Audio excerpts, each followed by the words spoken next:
Going back is a waste. When you're working on anything, the objective is to make progress. How do we define this word, progress? I'm going to give you a subjective one, which limits the scope of what's being discussed here and adds some relevance to this discussion. Progress involves activities that bring value to the recipient of these actions. What's being described here is very tangible. You can follow it. Measurable, either it brought value or it didn't. And demonstrable. Can you see it? Yes, you can. So what would be the opposite if the recipients felt they lost value? The situation happens enough, but we're usually unaware because we often never even bother to ask. Maybe because we are afraid of the answer.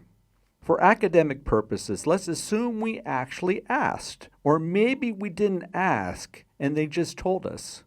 No place to hide. I guess we'll have to deal with it. So what's our first step? If possible, we should at least be able to go back to the point where the loss of value took place and give the people back what they used to have before you took it away from them. The textbook example goes back to the 1980s, where Coca-Cola introduced New Coke. They performed numerous blind taste tests where New Coke outperformed regular Coke, Pepsi, and any other cola wannabes out there, and used this as their justification for the new product. Coke's plan was to introduce the new and retire the old. There was a problem, though. The Coke customers had an emotional attachment to the old Coke and held an uprising. I don't even want to think about how that outrage would be expressed today on Twitter. Anyways, Coke had to perform a mea culpa.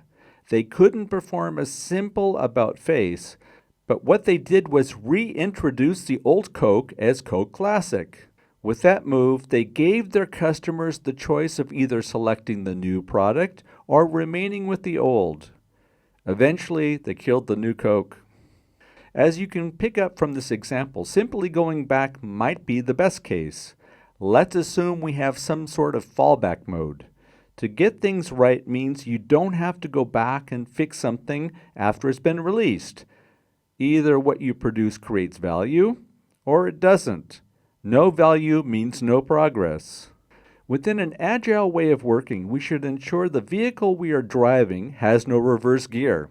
That way, we ensure that we are very careful about how we interpret progress.